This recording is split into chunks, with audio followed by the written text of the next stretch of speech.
সম্প্রতি কলকাতার হাওড়ার ডাম্পিং গ্রাউন্ডের বা ধাপাতে বিস্ফোরণ ও ধস নামার ফলে আশেপাশের প্রচুর লোকের বাড়ি ধসের কবলে পড়ে ক্ষতিগ্রস্ত হয়েছে। প্রায় একই রকম ডাম্পিং গ্রাউন্ড রয়েছে পশ্চিম বর্ধমান জেলার আসানসোলের 19 নম্বর জাতীয় সড়কের দুই পাশে।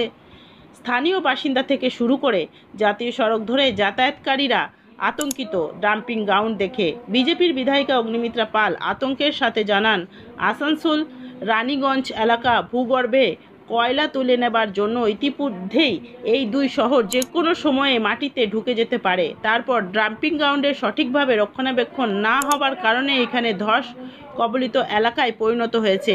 আসানসোল পৌর নিগমের যুগ্ম ডেপুটি মেয়র অভিজিৎ ঘটক এবং ওয়াসিমুল হক জানান, তারা প্রতিনিয়ত ডাম্পিং গ্রাউন্ড পরিদর্শন করেন এবং তা রক্ষণাবেক্ষণের জন্য কর্মী নিয়োগও করা হয়েছে। তারা পোকামাকড় মারা থেকে বিভিন্ন ধরনের স্প্রে করে থাকেন। Green Asansol, clean Asansol. এখানে তো পুরো আসানসোল রানীগঞ্জ ভেতরে কয়লা বের করে করে সব ফাঁক করে দিয়েছে। এমনিতেই বলে যে কোনো সময় আসানসোল রানীগঞ্জ ধসে যাবে, কারণ ভেতরে কোনো মানে পুরো খোকলা।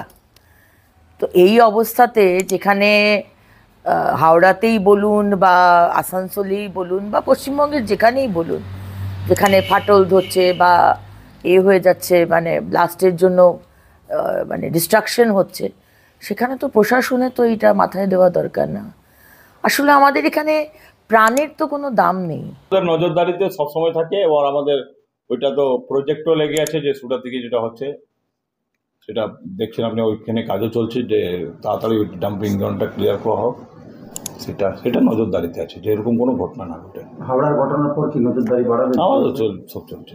আসলে আমাদের যে গার্বেজ ডাম্পিং এর জায়গাটা আছে, সেই জায়গাটা আমরা প্রতিনিয়তভাবে তদারকি করে থাকি এবং সেখানে যাতে কোনো রকমভাবে অঘটন না ঘটে তার জন্য আমাদের সর্বদা আমরা তৎপর থাকি। সেখানে রেগুলার বেসিসে আমাদের রোড কাটিং করে আমাদের গাড়িগুলো যেগুলো ডাম্পিং করে সেই গাড়িগুলোকে আমরা ডাম্পিং গ্রাউন্ডে ঢোকানো হয়। অবশ্যই যদি ওখানে বর্জ্য প্রক্রিয়াকরণ প্রপারলি না হয়ে থাকে তাহলে নিশ্চয়ই একটা আতঙ্কের ব্যাপার। তার কারণ হচ্ছে এই জাতীয় সড়কের উপর দিয়ে যানবাহন চলে এবং জাতীয় সড়ক বন্ধ হয়ে গেলে খুবই অসুবিধাজনক ব্যাপার।